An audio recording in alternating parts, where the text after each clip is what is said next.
Les amis, Marine Tondelier, la représentante des écologistes, va vous servir une petite propagande, pas piquée des hannetons, d'accord?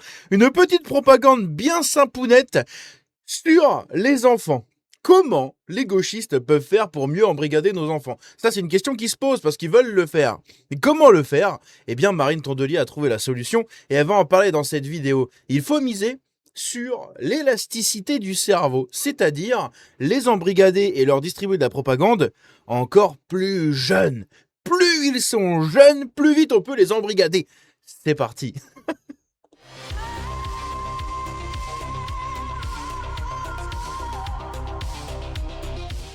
Donc, Marine Tondelier, putain, je vais dire Marine Le Pen. Marine Tondelier, qui d'ailleurs, elle est enceinte. Alors moi, je demande, est-ce qu'on pourrait embrigader son enfant, s'il vous plaît? Est-ce qu'on pourrait l'embrigader, lui mettre un peu de la propagande d'extrême droite nazillonne dans le sang et dans la tête? Comme ça, on va bien s'amuser avec sa maman. Je pense que ça va donner des repas de famille plutôt sympas. Bref, donc évidemment, ce qu'elle veut faire à vos enfants ne le fera pas avec, elle ne le fera pas avec les siens. Ou quoique, ils sont tellement timbrés que peut-être. Mais voilà, le nouveau programme, eh bien, c'est tout simplement de miser sur la plasticité cérébrale pour distribuer de la propagande encore plus efficacement à vos enfants. Et elle va en parler, elle va tout expliquer dans cette vidéo devant un auditoire majoritairement blanc, gauchiste, mais c'est marqué sur leur tranche de cake. Allez, c'est parti, on regarde ça. Beaucoup de politiques n'ont pas envie que les gens réfléchissent. Parce que s'ils réfléchissent, peut-être qu'ils voteront pas pour eux. Donc il y a ce côté un peu d'apprentissage du sensible, de réflexion, d'ouverture au monde, d'ouverture à l'autre, et de tolérance finalement. Je pense que pour moi, la culture, c'est ça. Regardez ça, cet auditoire magnifique blanc. Regardez, blanc, gauchiste, ethno-masochiste. Regardez-moi ça, mais qui sont beaux! Mais qui sont beaux! Ils sont mignons! Putain, c'est dingue! Oh là là là là là là, mais c'est pas possible. Putain, mais voilà les déchets de la France, quoi. Les déchets civilisationnels de la France. Putain, bon Dieu, quoi. Aïe, aïe, aïe, aïe, aïe, aïe, aïe. Bref, on continue. Et je vais vous raconter une petite anecdote sur ce moment où j'ai compris ça de manière très... Enfin, je me le suis pris dans la figure.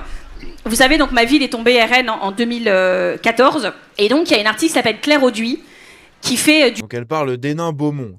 Parce que oui, les ouvriers là-bas qui votaient, ont voté à droite. Et depuis, c'est un des bastions du RN. Du théâtre de l'extrême. Je ne savais pas ce qu'était le théâtre de l'extrême. Donc le théâtre de l'extrême, c'est que elle va vraiment sur les limites, enfin sur des sujets hyper durs, en gros. Elle me racontait que son premier rendez-vous avec la mairie RN, il y a le maire, enfin il y avait l'adjoint à la culture, le directeur de la culture qui disait parce qu'elle voulait aller dans les écoles, en parler, etc. Alors il disait non, mais alors oulala, c'est un sujet très très lourd. Alors l'autre il répète très lourd, c'est très lourd. Là c'est très lourd. Là c'est genre fallait pas qu'elle en parle aux enfants. Et elle, comme elle fait du théâtre de l'extrême, elle y va, elle fait. Ils ont l'air passionnés. Je vous les remets là, mais ils ont l'air vraiment passionnés. Oh là là, mais je sens leur odeur, putain, c'est incroyable. Je sens leur odeur d'ici. Je suis désolé. Lui, là, avec ses cheveux gras, là, il doit puer la mort. Les vieux croulants, là, oh la vache, mais ça, c'est pareil, là, tout ça, là. Combien ça nous coûte, putain de merde? Combien ils nous coûtent, ces enculés, là? Pour écouter des discours de gauchistes?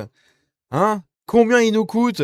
Combien ils sont payés pour continuer à voter avec des votes de merde et à se faire sombrer la France, putain? Aïe, aïe, aïe. Charles Martel, viens leur mettre un coup de marteau, là. Viens les réveiller, s'il te plaît, là. Putain, quel enfer. Fait les migrants. Elle fait tous les sujets un peu dont personne ne veut parler, surtout pas mon maire. Et elle arrive dans le collège, un des collèges d'Hénin Beaumont, Gérard Philippe, où elle prend en fait une classe de 6e de primo-arrivants et une classe de 6e classique. Et elle fait un atelier où elle les fait se rencontrer. Avant même la rencontre, la classe de 6e classique dit « Oulala, mais nous on veut pas travailler avec les migrants, c'est des voleurs, ils vont voler nos affaires, ils ont des maladies. » Je peux témoigner sur le vol d'affaires. C'est une anecdote que j'ai déjà racontée plusieurs fois dans l'école de ma fille, enfin de mes filles, dans un petit village, d'accord, de Charente-Maritime. Eh bien, il y a, vu que c'est à côté de mon village, Dans mon village, j'ai une quarantaine, cinquantaine de migrants, d'accord.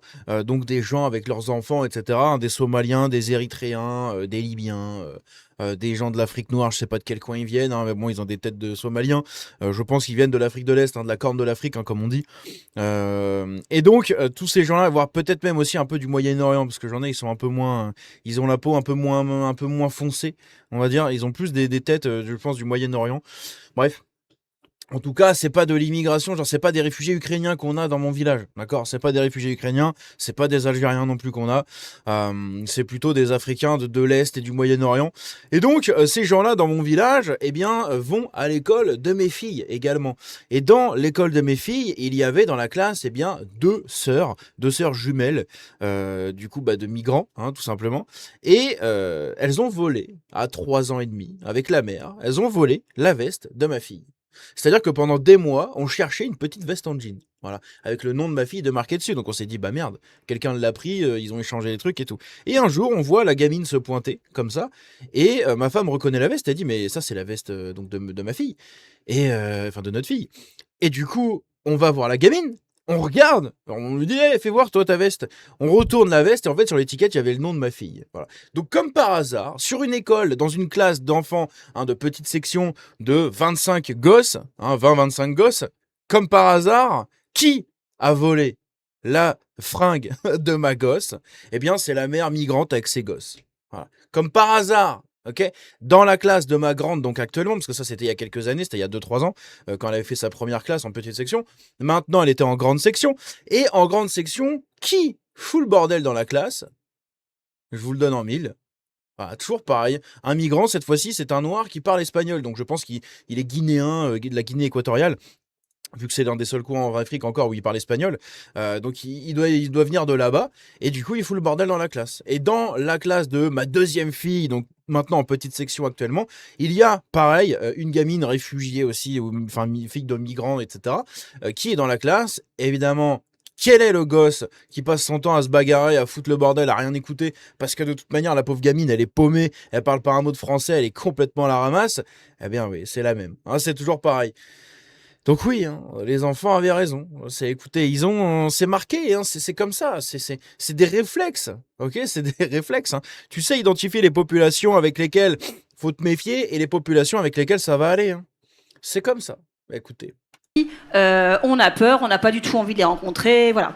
Et puis elle les amène dans un atelier où ils se présentent tous, et puis ils devaient se peindre l'un l'autre. Et à un moment, il y a quelqu'un qui dit, mais ils arrivent quand les migrants? Elle dit, bah, c'est eux en fait. Donc déjà, il y avait ce truc en disant, ah bon, c'est des vrais enfants en fait, ils sont comme nous. Et la pièce, en fait, moi je découvre tout ce travail parce qu'un jour elle m'invite en disant, c'est la restitution, enfin, tous ceux qui veulent sont invités, c'est ouvert, on a invité les parents, il y a plein de parents qui veulent pas venir. Mais les enfants, ils disent, allez, si tu viens me voir, tu verras. Et donc moi, je viens et je me prends ce spectacle dans la figure. Puissance 300, en plus, à l'époque, c'était à Calais, la jungle. Enfin, c'était des moments très, très durs. On passait beaucoup. Moi, je faisais tout le À la jungle de Calais, c'était quelque chose. Hein. trajet retour à chaque fois en pleurant. Enfin, c'était très dur. Oh. Attends, on sort les violons, là, c'est parti, là, let's go. Ouh ah, pauvre petite Marine qui pleurait devant les migrants. Mais pourquoi tu t'es pas marié avec un migrant, hein? Pourquoi tu t'es marié avec un blanc-bec? Pourquoi tu t'es pas marié avec un migrant? Et pourquoi t'as pas fait une famille avec un migrant? Pourquoi t'es pas allé vivre dans le camp des migrants avec eux, là, vu que t'es tellement triste? Mais va les rejoindre, vas-y. Et là, on voit ces enfants qui racontent leurs préjugés. Et les enfants qui avaient tous ces préjugés au début prennent le micro en parlant en lisant ce qu'ils ont écrit. Et il y en a qui disent, mais moi, maintenant, si à la récréation, j'en vois un qui embête, je vais l'aider. Parce que moi, c'est des enfants comme nous, en fait. C'est mes copains, moi, je veux les défendre. Qui dit, moi, quand... Ça n'arrive absolument pas. Hein. Moi, je le vois dans l'école. Hein. Dans l'école, il y a plusieurs enfants de migrants dans plusieurs classes, hein, puisqu'ils n'ont pas tous le même âge. Et ils n'ont pas tous le même truc. Mais les gens savent, tout le monde sait. Même les enseignantes savent, d'accord? Les enseignantes, oui, c'est encore Caddy, parce que ça s'appelle Caddy, notamment la petite, là, dans la classe de ma fille. Ah bah Caddy, elle a encore foutu le bordel. Ah bah Caddy. Ah bah je pense que c'est Caddy encore.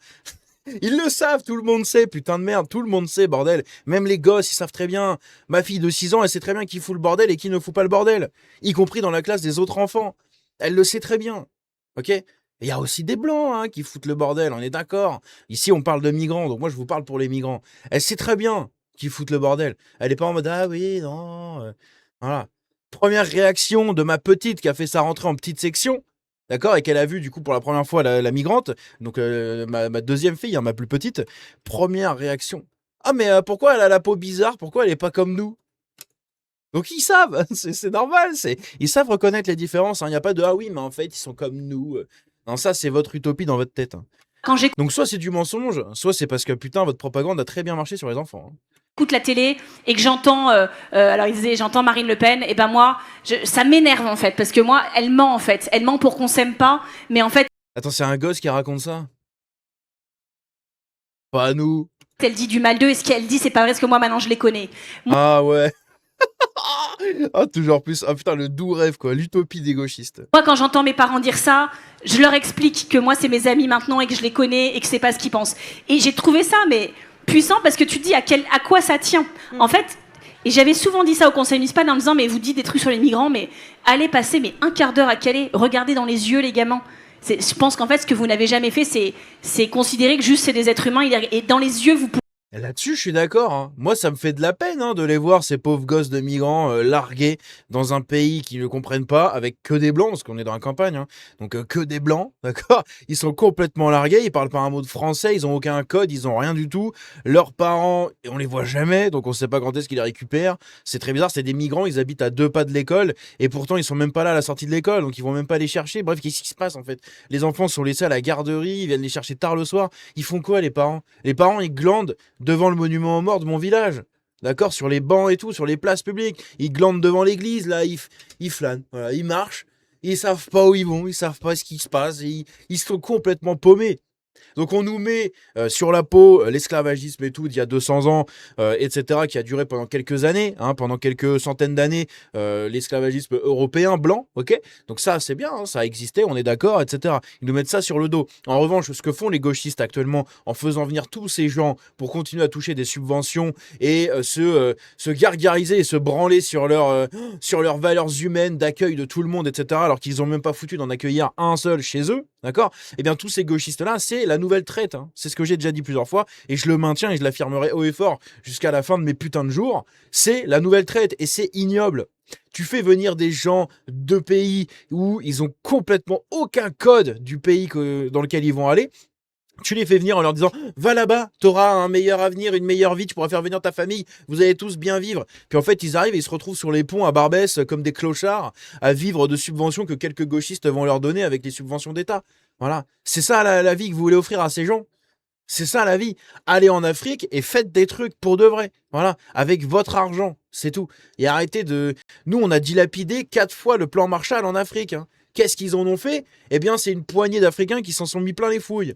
Pendant que les peuples crèvent la gueule ouverte. Et qu'est-ce que vous avez comme réponse à ça, les gauchistes? Ah ben on va faire venir tous les peuples en France alors. Mais on vient de leur donner 4 fois le plan Marshall. Si c'était bien utilisé là-bas, peut-être que ça serait mieux, non? C'est hallucinant. Sans déconner, c'est hallucinant cette hypocrisie qu'ont les gens comme ça. C'est dingue. C'est la nouvelle traite, c'est tout. C'est la nouvelle traite. Ça n'a jamais été aboli. Ça a été aboli, on n'a plus le droit de les faire travailler comme ça. Sauf que maintenant, on les fait travailler au black dans les cuisines à Paris. On les fait travailler au black un peu partout. Et on s'en sert pour justifier des demandes de subventions. Il n'y a aucune différence avec ce qui se passait dans les plantations pour moi. Il n'y a vraiment aucune putain de différence. C'est hallucinant, c'est répugnant. Bref, c'est la gauche, quoi. C'est la gauche, comme d'hab, comme depuis 250 ans, c'est toujours les mêmes. Ils ont gardé leur même logiciel mental de psychopathe et de taré. Je pourrais pas leur dire ce que vous dites là. Et en fait, ce spectacle, j'ai vu à quel point des enfants qui étaient dans un écosystème, et la télé, et les tracts, et les trucs, et voilà, tu les extrais de ce système, tu les mets juste face à la réalité, tu les laisses se parler, et tu laisses les choses se faire, et ça marche. Et donc, j'ai pris conscience de la culture comme levier pour baisser les intolérances, pour baisser les barrières, et pour juste être humain. Et j'ai trouvé ça magnifique, et c'est l'une des sources de mon engagement sur le sujet. Grandir, c'est magnifique, ça a l'air de faire vendre du rêve, vraiment. Ça a l'air absolument fascinant, quoi, tout ça. Bref, voilà un peu le projet des gauchistes, hein. Utiliser le fait que les enfants soient beaucoup plus malléables quand ils sont jeunes pour inculquer un peu leur propagande de psychopathe et leur faire rêver d'un vivre ensemble, les faire vivre comme ça. Et elle justifie tout ça devant un auditoire comme ça, quoi. Enfin, devant une assemblée de gens, je sais pas, ils doivent être une quarantaine, cinquantaine, de vieux blancs-becs croulants qui votent tout le temps socialiste, qui puent la pisse, d'accord, des vieux connards. Les vieux qui vont nous casser les couilles, c'est toujours les mêmes en fait, c'est putain, c'est hallucinant.